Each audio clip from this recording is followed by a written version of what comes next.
Hello and welcome back to the beginner's guide to this series is still going. That's right, second episode. I made it, Mom. This is Lost Tina. That's right, the Giratina deck with the Lost engine. If I'm sounding rough, I've just recorded one of these videos. Hit record on the audio but not the video, so I'm having to re-record this. Anyway, we're starting off with the Lost engine, the most important part of this deck. For Comfey, if you don't know about the Lost engine, you are trying to throw cards into a place where you can never retrieve them. Doesn't sound like a good idea, doesn't sound like a way to win a game, but boy howdy does Lost Engines win games. Anyway, we start off with Comfey.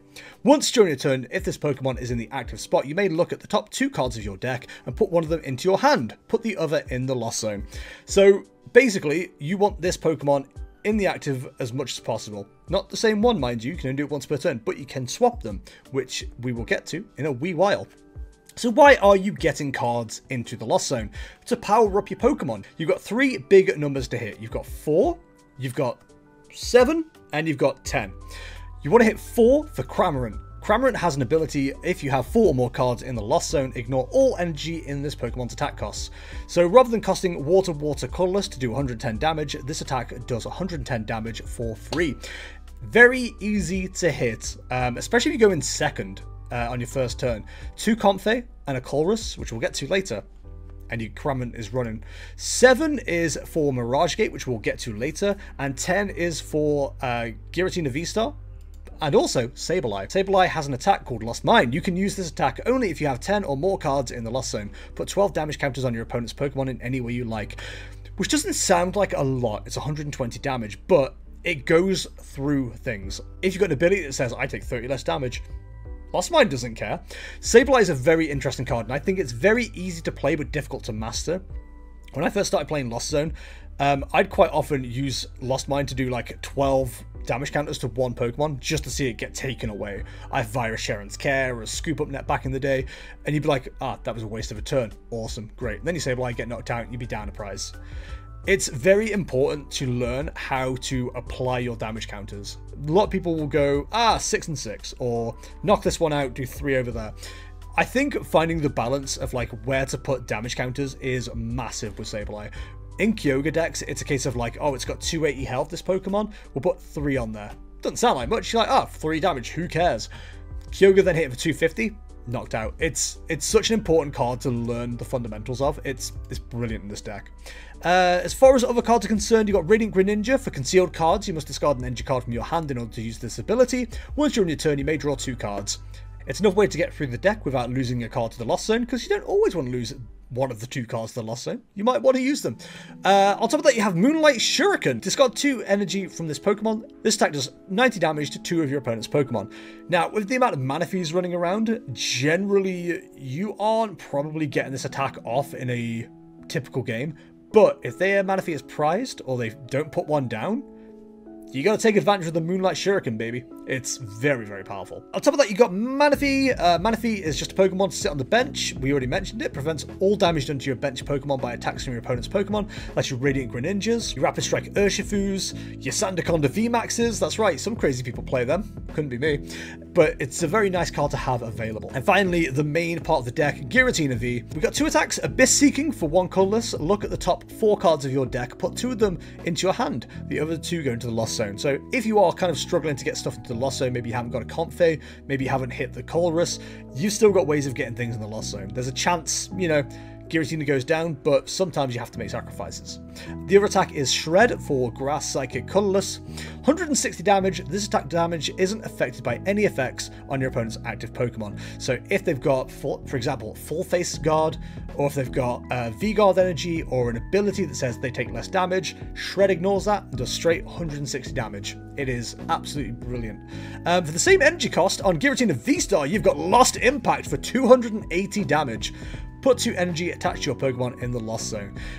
And that's important to note, it says your Pokemon, it doesn't have to be Giratina VSTAR. A lot of people make the mistake of just only attaching to Giratina VSTAR, putting the energy away, getting knocked out, losing a ton of energy. Don't do that.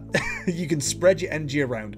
And the most important part of Giratina VSTAR, Star Requiem for Grass Psychic. You can use this attack only if you have 10 or more cards in the Lost Zone, hence the reason you want to hit 10.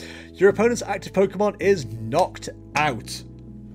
That's right. It doesn't have to just be within a certain range of damage. It doesn't just have to be anything. It can be a VMAX with 330 health and you can just go dead. It's fantastic. Star Requiem is absolutely a game swinging attack. The opponent could be like 1, 2, 3 prize cards up. Suddenly, you've made it even.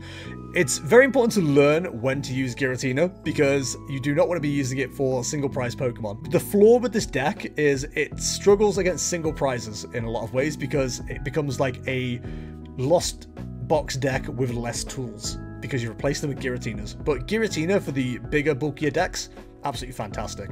So, how are we getting Pokemon onto the bench? Your main tool for this, going first, is Battle VIP Pass. Not even first turn. You can use this card only during your first turn. Told you.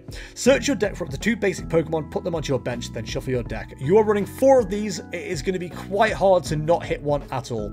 I've seen people open 2 or 3 of these at a time. Very upsetting. Fantastic card. And later on, it becomes a Lost Zone fodder card. Like if you open, if you flower select and see Battle VIP Pass and anything else, you go, well, see a VIP Pass, don't need you. It's very good for that. What else are we using? We're using Nest Ball. Search your deck for a basic Pokemon, put it onto your bench, then shuffle your deck. Very simple, 4 of those. And a pseudo Pokemon search card, but also a very good utility card, Hisuian Heavy Ball. Look at your face down prize cards. You may reveal a basic Pokemon you find there, put it into your hand, then put the Hisuian Heavy Ball in its place as a face down prize card. If you don't reveal a basic Pokemon, put this card in your discard pile, then shuffle your face down prize cards.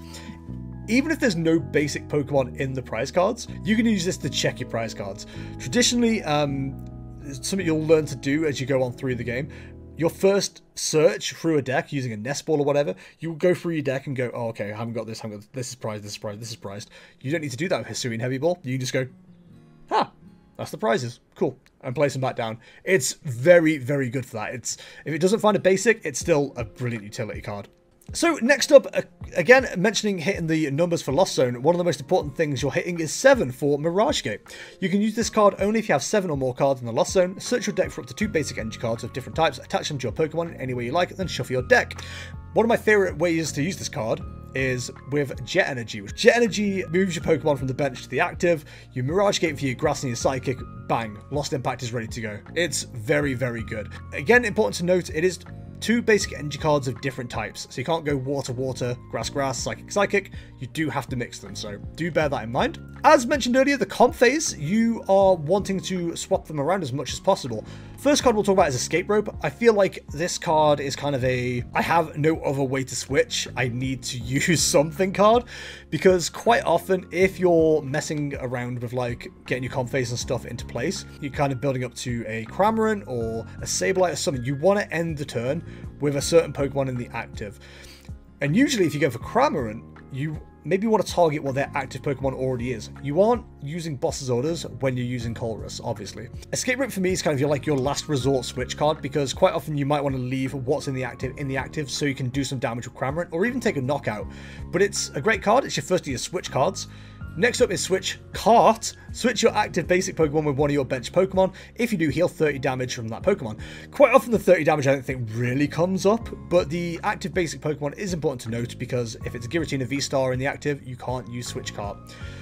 So what would you use instead, I hear you ask? We're going to have to go talk about an energy card, Jet Energy. When you attach this card from your hand to one of your bench Pokemon, switch that Pokemon with your active Pokemon. So as mentioned, it's great to use for Giratina to bring it up Mirage Gate, get it powered up, but the other great application of this card is 3 Comfeys. It's currently on your field. You've got 1 in the active, 2 benched. Use Comfey 1, flower selecting, 1 the Lost Zone. Jet Energy Comfey 2, it moves up, flower selecting for 2, retreat using the Jet Energy into the 3rd Comfey for 3. Just like that, with 1 card attached or 1 card used, you've got 3 in the Lost Zone, which is better value than Switch Cart or Escape Rope will give you. Jet Energy is very, very fun to use. I think it's very important in Lost decks right now. Speaking of energy, how are you getting energy back if you're discarding it using Radiant Greninja? Energy Recycler, shuffle up to 5 basic energy cards from your discard pile into your deck. Again, important to note, it is basic, so Jet Energy can't be used. Great way to get energy back, especially if you had to burn it through Radiant Greninja. It also recovers it if it uses Radiant Greninja's attack too. The other way we'll be doing things is Super Rod, shuffle up to 3 in any combination of Pokemon and basic energy cards from your discard pile into your deck. This is a weird inclusion for me, because I think on the whole, in the ideal scenarios that you'd want to be running into, I think Energy Recycler 2 is probably better, but it is very nice being able to get a Cramorant or a Sableye back as well with Super Rod. It takes the place of a Clara as well, so you can use other cards in its place. It's a great card to have. I think it is probably one of the best ones to include. One stadium that we play, Path to the Peak. Pokemon with a rule box in play, both yours and your opponents have no abilities. This doesn't really upset you. You don't run ability-based Pokemon except for Radiant Greninja, so make sure you don't need to use that still before you play Path to the Peak. But it is definitely there as a great disruption option for Gardevoir, for Mew, for opposing Lost Boxes if they're using Raikou. There's a few applications there. On to the supporters, we'll mention the most important one first. Colress, helping out your Lost Zone. Look at the top 5 cards of your deck, put 3 of them into your hand, put the other cards in the Lost Zone. Very powerful draw supporter. It's pseudo 5 draw. Yeah, you are having to throw 2 away, but generally, you could probably throw 2 away quite reliably. It's used in so many other decks as well. Hello, cat. It's a fantastic card. And again, if you go in second, 2 Comfey and a Colress, your Cramorant's ready to go. Boss's Orders, because you definitely want to be choosing where Star Requiem is hitting. You don't want to be using Star Requiem on a single prizer. You don't really want to be using Giratina on any single prizer, to be honest. They're not worth the cost. But yeah, 2 Boss's Orders to make sure we can pick our targets. 2 Iono, because we're not, once we're set up, we're not actually that worried about being Iono'd. It's more of a case of more disruption for the opponent. Big fan of upsetting the opponent. And Roxanne, again, similar kind of thing. If you're down 3 prize cards, each player shuffles their hand into their deck. You draw 6, the opponent draws 2. So, very good card. If you're down to 3 prize cards with Giratina, you're probably absolutely fine still. Especially with Roxanne, you've just disrupted them. They're going to struggle to get reset up, hopefully, and then you're taking knockouts with Star Requiem. You're probably okay. Onto the energy count, we have 3 Grass, 4 Psychic, 3 Water, 3 Jet Energy. As mentioned, with Jet Energy, fantastic card for utility. Your 3 Water Energy are there for your Radiant Greninja, and your Grass and Psychic are there for Giratina. There's one more Psychic Energy than there is Grass or Water, because Sableye also uses a single Psychic Energy for its attack, so it is important to just have the extra one available just in case. So there we go, there's Lost Giratina. I think this is going to be a very high placing deck come NAIC. It's already doing quite well on the old online tournaments, so yeah, I'd recommend giving it a go. I'd say it's a little bit harder to play than Lugia, but I think it's probably one of the best Lost variants you've got right now. It's very good, especially against the big beefy enemies. But yeah, if you enjoyed this, do let me know if you want to see more decks or different features. At time of recording this, I haven't decided if I'm going to put like clips of things in, but maybe I should. Let me know if you think that would be a good idea. If you enjoyed this video, all my social media links are in the description below. And until the next one, thank you for watching. I shall see you in the next one. See ya.